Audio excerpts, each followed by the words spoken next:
You are disgusting. You disgrace. It's embarrassing. You're a coward. Disgrace.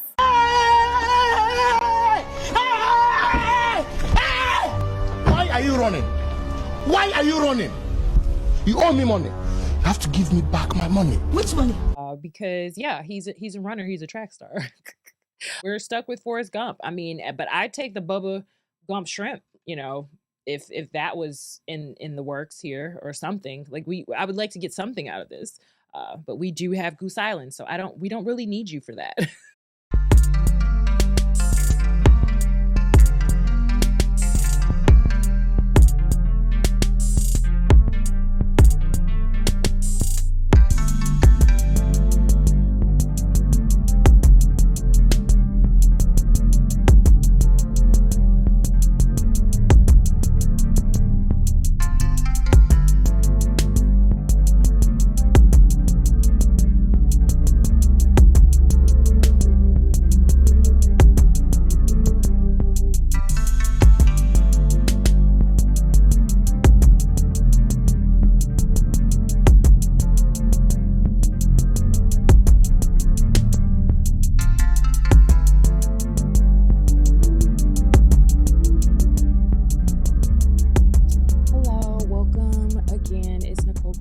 With an episode of Chilindrinas Mas Finas. Let's get into it.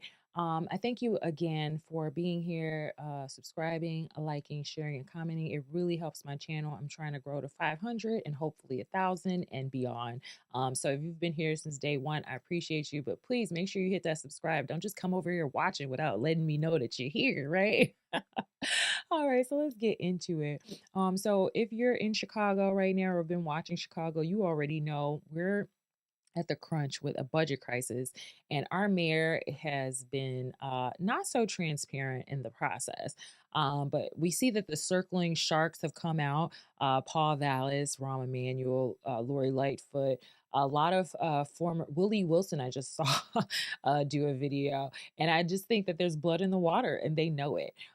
So we all know that form follows function, right? And they say, and in Chicago, our mayors have been mostly functional in a varying forms, right? Yet where we may have to disagree from some to others, we mostly agree on the form of our current mayor, Brandon Johnson. Whether the whole dysfunction of his administration and its allies is intended or not is still yet to be discovered. But we know Johnson is in no shape but to run and hide. We have a mayor who ran on progressivism, diversity, collaboration, housing, social justice, and don't forget, safer streets, right? Chicago. And not raising taxes, which he said he wouldn't do, but here we are. He tried to give us a 300 million tax increase and then like 150, and now we're at 68 million. And it doesn't sound like he's going to take it off the table, even if he makes steep cuts.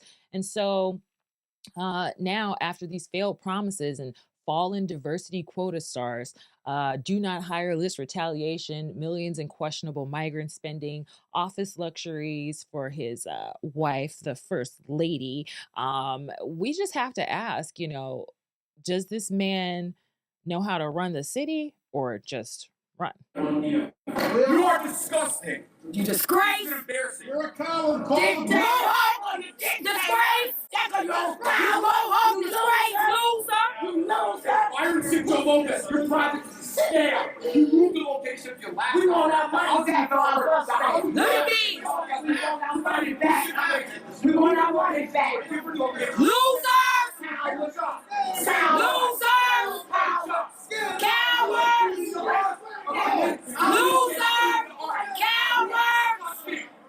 Oh no. Disgrace.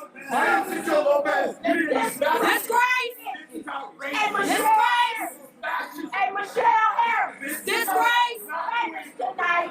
You gonna be famous tonight, Michelle. Oh my, oh my, oh my. All right. So that was from Danielle Carter. I believe it says down here, Danielle Carter, 1756. That is one of the young ladies who was part of the Tom Homan interview, I believe.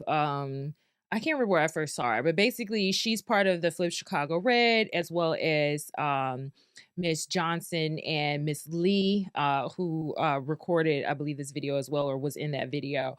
Yeah, she's on Twitter, I think, as Danny C44. So the Flip Chicago Red ladies are putting in some serious work down there at the city council. And like she said, I want my bus fare back. Like, I came down here to hear this out, to see what you guys were going to do, to speak before you guys voted, and you didn't do any of that, and then you just ran away. So it's just a very bad look. He postponed the budget really in hopes that he would put everyone else under the gun, but it looks like he's under the gun, because like, why did you run out of there so fast? Let me show you. Looks like it looks like Ray Lopez reposted another angle here. Let's see this beautiful angle of our mayor.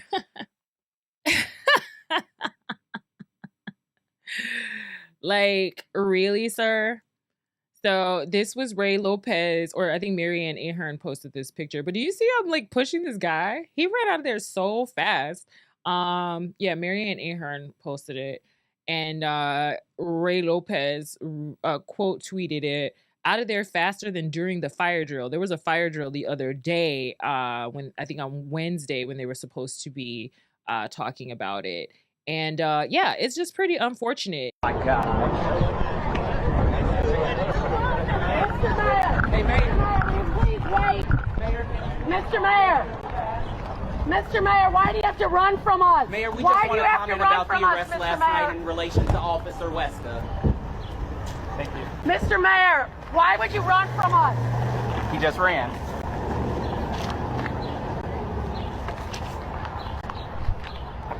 It's pretty unfortunate that he really doesn't think much more of us.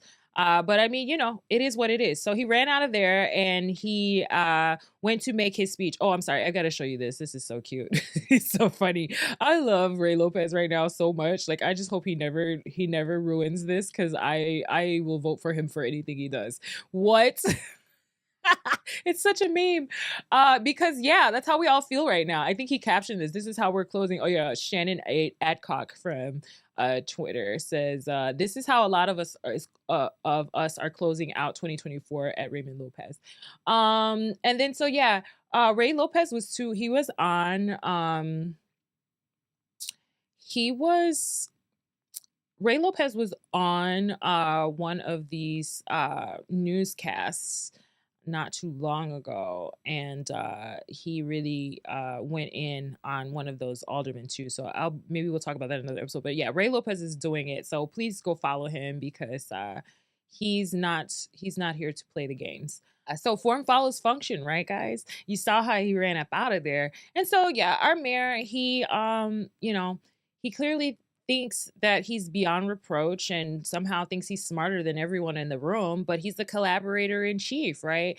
He says he knows what it takes to get the job done, and he's ready to make it happen. This was on his campaign when he ran, right? Johnson's platform was Chicago for the people. Together we can build a better Chicago, because he's the collaborator in chief, as he's always said. He's going to give us safer communities in spite of ShotSpotter and the robberies. And like I said, Chicago Scanner is trending right now. Like, we're constantly talking about people doing loot jobs and carjackings in our city. We can't keep the police we're supposed to have. You're talking about better schools when the CTU can't get kids to read at 20%, more than 20% of their kids to read on grade level. Like, it's insane. You said you're going to give us good paying jobs, but how if you're going to run all the businesses out of here because they're scared they're going to get robbed all the time? And then again, thriving small businesses is what he promised, but I'm just trying to understand, how is that going to be thriving, except what, maybe your friends, after they've sold those properties that they got all of those rental assistance agreements from the migrants for, and then they sell those properties and go make a profit. Or I saw a group that was just protesting about CHA lists that are still like 20 years long, and then they've got properties that they won't fix up to give to residents that need housing, affordable housing, because the landlords just want to sell it so they can make their money. But they should have been making those repairs the whole time they were getting the money from the state or the city or wherever they were getting it from, right? But anyway, So our mayor says he knows how to get the job done. I don't know what the it is he's referring to. I don't know what the job is. So maybe we need to question him. Maybe he is getting the job done. Maybe we don't know what the job is, you know? Like, so what is the it? Because he may not be unclear on the job. It might be us. Stacey Davis might have a better, Davis Gates might have a better idea of what the it is that he's doing. But if he is making it happen and we're looking around and we're seeing things that we don't like, then that means we should make sure we can recall our mayor. So please, you guys, look into the recall Chicago campaign. It's too late for us to get him out of here, I guess. But, you know, for future mayors to be able to vote on this and to be able to have that option, it would be a great idea, because we're not gonna, this isn't gonna end with him. Everyone's looking at this and they're gonna see, oh, well, we can go to Chicago and get away with murder. You know, Tiffany Henry's probably gonna be looking for a new place to go if she isn't in jail at some point.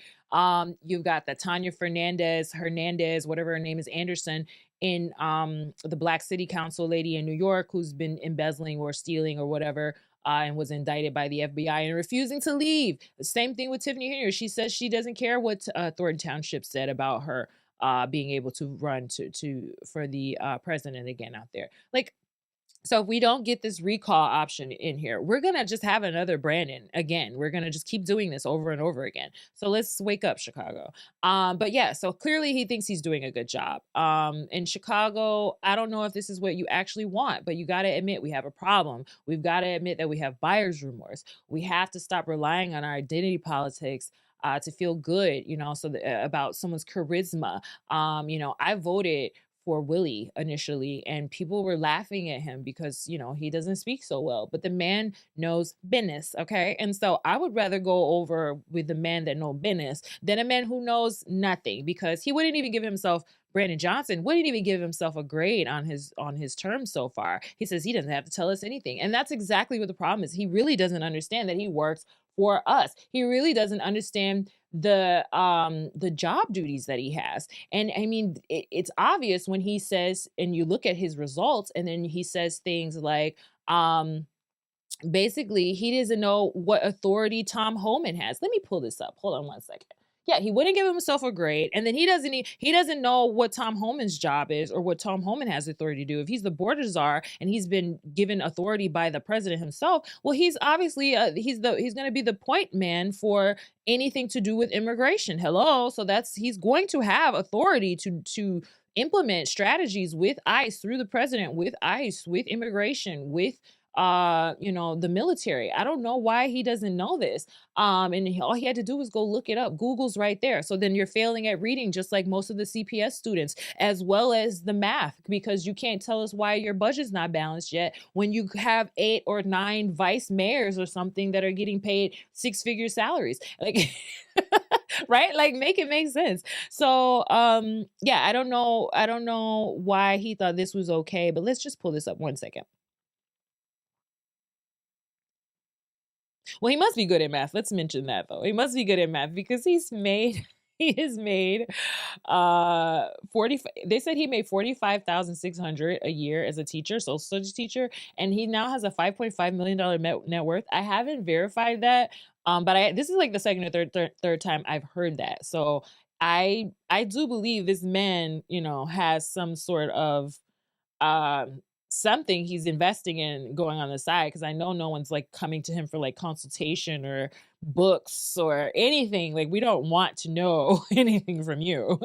What took place today is something that we, the group of 15, predicted before Thanksgiving. Please, order here. Disorder in the chamber broke out shortly after Friday's city council meeting started. Sergeant at Arms, please restore order in the council chambers. This after 28th Ward Alderman Jason Irvin called for a motion that passed 32-16 to end the meeting and for council to return Monday afternoon to vote on the city's.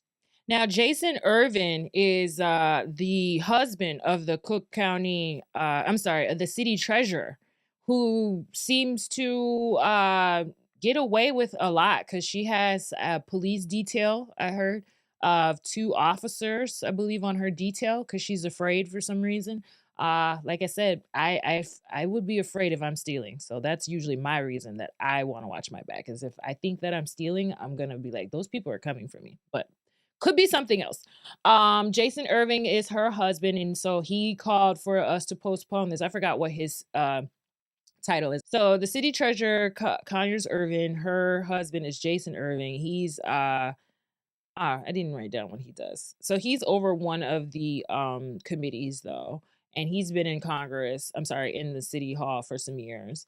But yeah, so she's got a security detail, and it's just like, why? And she just does parties. Like, she just throws parties. She was throwing something, they were raising money or showing people how to make money. It was like Kiki Palmer, who I've lost all respect for because she can't leave that old goofy baby daddy alone. So I don't even know why we were listening to her. And like Matthew Knowles, who again, another washed up, like why is he relevant?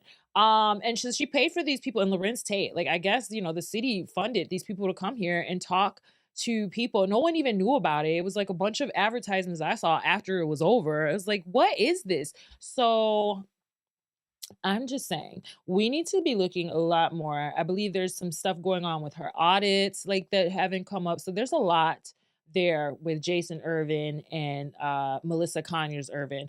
There's so much to go on in Chicago right now. Like, we need we need so many more people to investigate all of this stuff going on. But yeah, I just thought that was interesting that he just flies under this radar, but it's like him and his wife got something going on for real. 2025 budget. To be 18 days from the deadline with no end in sight, this is something that I think that hasn't happened in well over a century.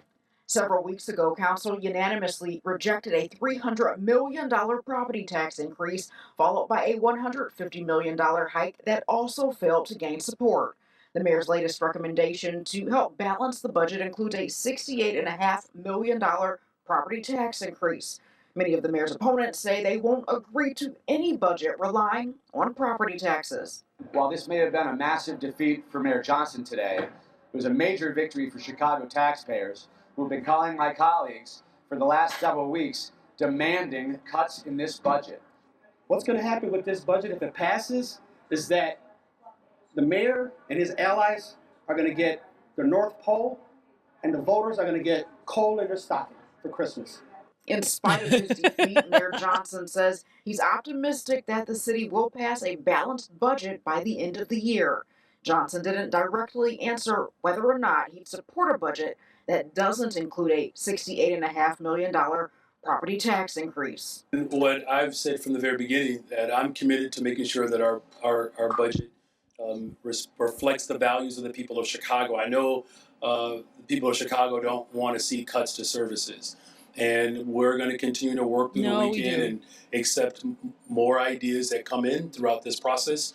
Even if the proposed budget changes over the weekend, the mayor and his colleagues say passing it on Monday is a possibility. Yes. So yeah, he gets on here and he says that there's a potential for live updates to it, but they probably ain't doing nothing. They was back sitting back drinking. The budget is not agreed on by December 31st. The mayor says money for city services won't be available. We have a state statute that requires us to pass a budget by the end of this year, including if we are going to levy any property tax, whether it's the existing property tax that we have today, we have to have that in place by the end of this year. So according to Alderman Beal, he says that they can have an extension of that. So that's not completely true, which I wouldn't be surprised. But yeah, he's trying to press. This is like hardball, sales tactics 101. Like, you corner them, you run them out of time, you put the pressure on, you let them know that there's no time, you're going to lose everything. You're going to be so sad that no one's going to come pick up your trash. The police aren't going to come when you call. Hello, we're already dealing with that. So do what you got to do, sir. I mean, that's pretty much what the city has said. Like, at this point, we don't trust you. So do whatever it is you say you got to do. And he's like not even hearing it. These other mayors, these other aldermen did a poll that they paid for and, had their constituents let the mayor and the alderman know if you vote for a property tax increase, that's part of why that first one got shut down. If you propose this increase and it gets passed, you can kiss your jobs goodbye because we're not rich. We're not going to keep giving you guys money when you guys haven't made cuts. You're still spending as though you're getting this pre-pandemic, this pandemic funding, and we need to cut our spending back to where it was before the pandemic, and definitely cut all of these staffers and people out of your office, especially when we're looking at, the Reese situation, Ronnie Reese. You don't know that he was out here sexually harassing people and putting them on do not hire lists, even though he had complaints before. I don't see how that is. Christian Passion Zayas, the excuse that you're trying to come up with now that you didn't mean to do the peace circles, it was for something else. I don't believe it. So he doesn't have the skills in reading and English because there's no way he really thinks he's a collaborator in chief. There's no way what he told us is what his campaign is what he actually is doing, that he believes that, unless there's a huge language barrier, that he doesn't understand what safer mean. He doesn't understand what better means. He doesn't understand what good means. He doesn't understand what together means, right? And then we're looking at the fact that, he even said in this last, and I was going to say this, if he means collaborator, you do know there's another second definition for collaborator, but it also means a treasonous collaborator, like a turncoat. You know what I mean? So maybe that's what he meant. He's a conspirator, he's a colluder, he's a defector, he's a turncoat. So start saying that instead of collaborator in chief so that we're on the same page, you colluder.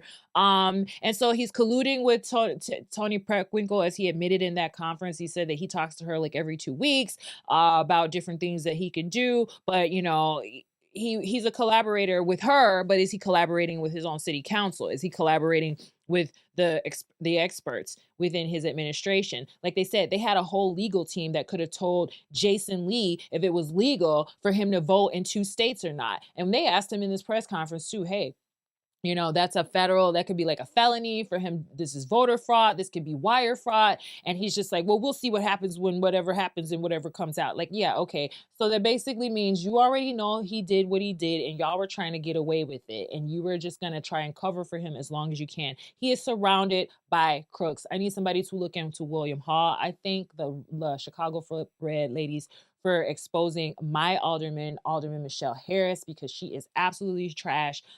Between the Nipsey's debacle at, there was a restaurant down the street on Stony Island. It was called Nipsey's.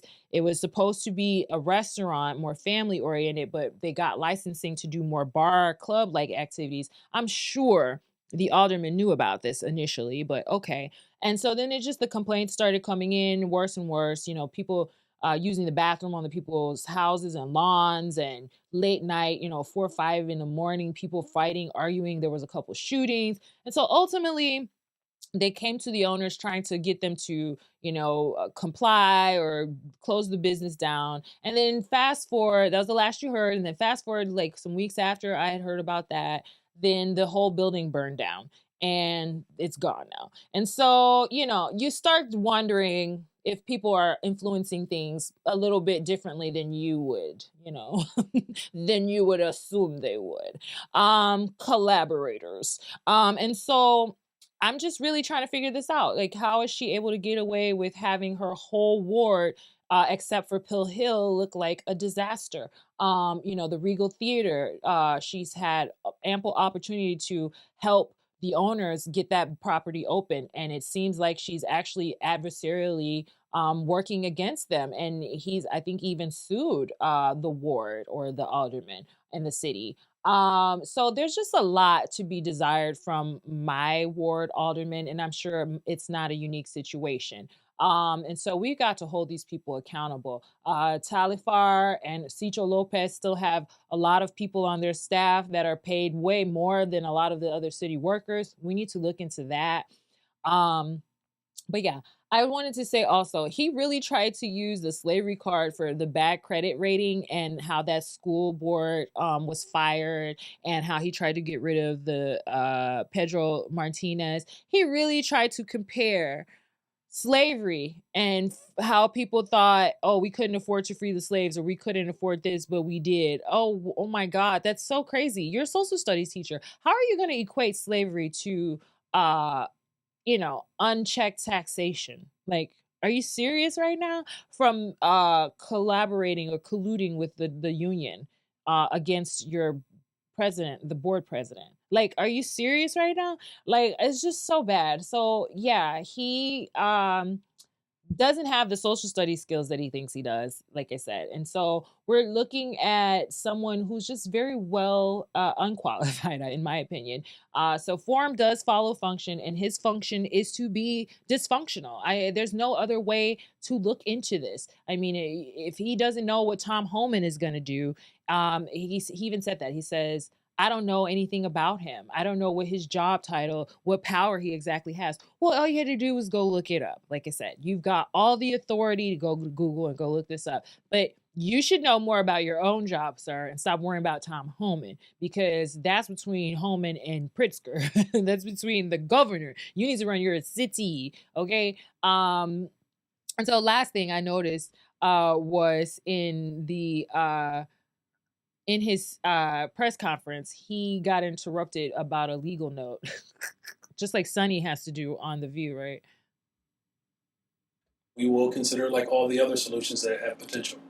And have you had any conversations with your police superintendent, Larry Snelling, about that, or with the FOP? Do you foresee any pushback from either of those parties? Well, look, these are ideas that are coming from Alders Beal and Riley.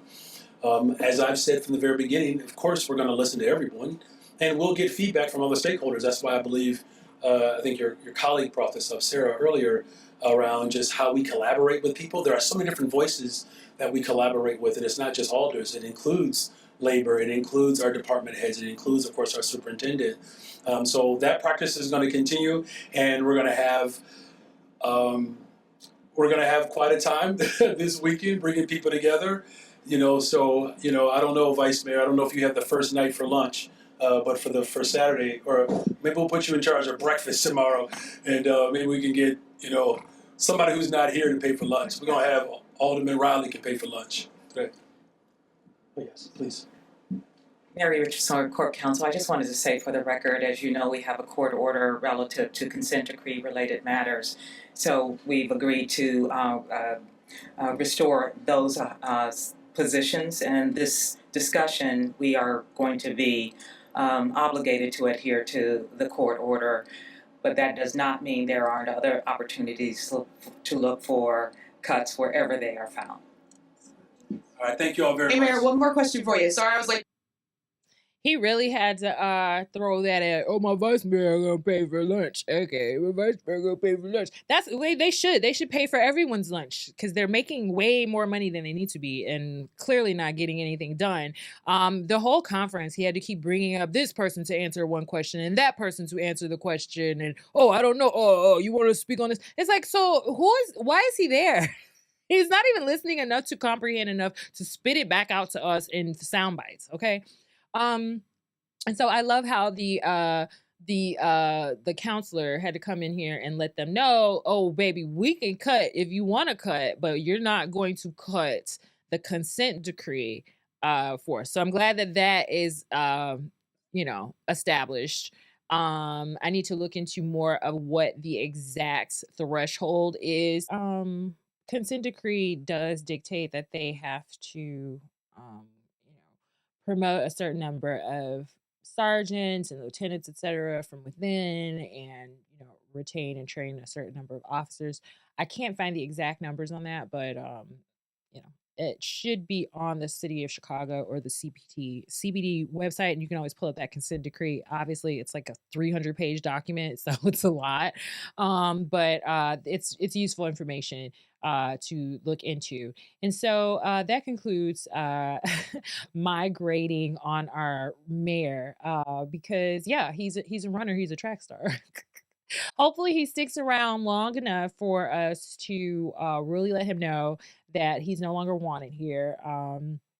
But if Ronnie Reese can put him on the do not hire list retroactively, that would be great as well, because he seemingly was really good at doing it regardless of what the law said before. So, I mean, if anyone can do it, it's going to be Ronnie Reese. And so, yeah, this man is a coward, a colluder, a turncoat, and clearly does not have Chicago's best interest at heart. But we're gonna have to just sit back and watch. Not really just sit back and watch, you guys. We have to stay involved. We have to work as a community. we've got to put our egos to the side, because ultimately we are who make these communities, and these politicians only do what we allow them to do. I called my alderman's office about the taxes that were being proposed, and asked how she planned to vote on them before Friday. And of course, I got the runaround, as I usually do. The person who answers says, she's not here. You need to call the downtown office because we only handle issues, local service issues and things like that. So I called the downtown, and she says, oh, she's not here. She's in a meeting. You need to call the neighborhood office. And I go, well, they just told me to call you. So which one is it? And she's like, well, I'll call him back and tell him that he's not supposed to tell you that. Da, da, da. I'm like, okay, fine. So I called back, and he gets back on the phone. He's like, yeah, I talked to the lady downtown. Michelle is her name too. And he's like, yeah, you're the first person in 13 years I've been here that has ever asked about how she plans to vote on a budget. And I was like, that's insane. So in 13 years, her constituents have been okay with not knowing how she's going to spend their tax dollars. And he says, yeah, I know, I'm just being honest. And I was like, that's crazy. Well, today's a new day. And he's like, you live in a neighborhood? Like, how long you been there? Where you live exactly? Oh, I know this person lived next to you. Oh, I know. And it's like, are you trying to intimidate me? Are you trying to threaten me? Are you trying to make me forget why I called? And so I was like, oh yeah, that's great. Back to my mission. Can I know how she's going to vote on this? And he was like, well, did you want to set up a day to meet with her? Or actually, I mean, it's only gonna be like $100. And I was like, so you know about the taxes, which you tried to say you didn't know before, and then now you know how much is going to be, per resident. And now you can tell me that I can afford this. And so clearly this is something you've discussed with Michelle, but you just told me she doesn't have these discussions with you because there's no need to, because no one has ever asked you guys about how she plans to spend our tax dollars. And so he's like, it's only gonna be $100. I was like, so, well, then this sounds like you're giving me her sales pitch. So either you talked to her about it and you know about it, or you don't. So are you now retracting what you told me earlier? And he's like, oh yeah, I'll take your number and have someone call you back. They never did. They never called back. And she voted yes on Friday. So I'm so glad that the Flip Chicago Red Ladies exposed her, and she needs to be continually exposed. I'm always in my Nextdoor app trying to let the people know in that group. I did some canvassing in her area with Linda Hudson when she was running against her. And I saw firsthand how many of these elderly people are just afraid to speak up, afraid to speak out, afraid to vote otherwise, because they feel like they're going to lose something, that she's going to get them, like that they're going to not get services that are owed to them, because this is your tax dollars in your neighborhood that are supposed to be used for you, not to make some politician, wealthy on your back. She's had all these businesses that she's opened and helped open and close that have done nothing for the community but left trash behind. And it's time for this to come to an end. So there's a lot of younger people moving into the area. So if the older people in the area are not willing to fight and have the courage to make change for the youth, because it's like, you're on your way out of here. So it's real selfish for you to, not even stick your neck out a little bit. Like, you know what I mean? This is insane to me. Like, how you only got a good 5 years 15 years left, and you scared of this raggedy politician who honestly had the job handed to her and just found a way to intimidate and bully her way to continue to hold that seat. And that's it. And that's all. So you guys like being bullied? I don't. And I will stand up for whoever is not to be bullied and doesn't want to be bullied. But for those of you who love it and enjoy it, you need to get out of our way. So please don't get on my threads and in my chat telling me about what I need to accept from horrible Black politicians just because they're Black, because you are exactly what's wrong with us and exactly why this nation is not grown, has not gotten anywhere, and Black people are perpetually in a victimhood mentality that they don't need to be in, because we've done great things. You go look at what we did during Reconstruction. Go look at why we're even voting Democrat now.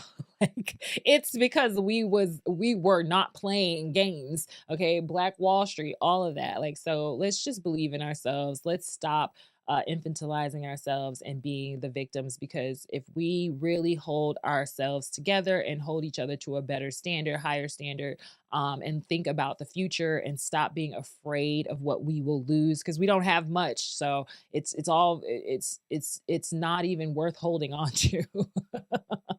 Because it can be taken away, as you can see. So why not fight for something more long lasting? Do you want that piece of coal in your stocking while the mayor gets the North Pole? Or are you going to fight for what's right, as Villegas says? And then Ray Lopez as well said there's only one truth. So you can't have it both ways. You can't be a fighter for the people and then turn around and tell the people that they don't matter. So your $68 million is not what we want in taxes. And so if you think that's still on the table, even though you think that doing so is going to be listening to what the people want and speaking to the needs and the wants of the people of Chicago, that means you're a liar and a coward. And that's why liars and cowards run. So Brandon Johnson, you get an A in gym. And that's about it.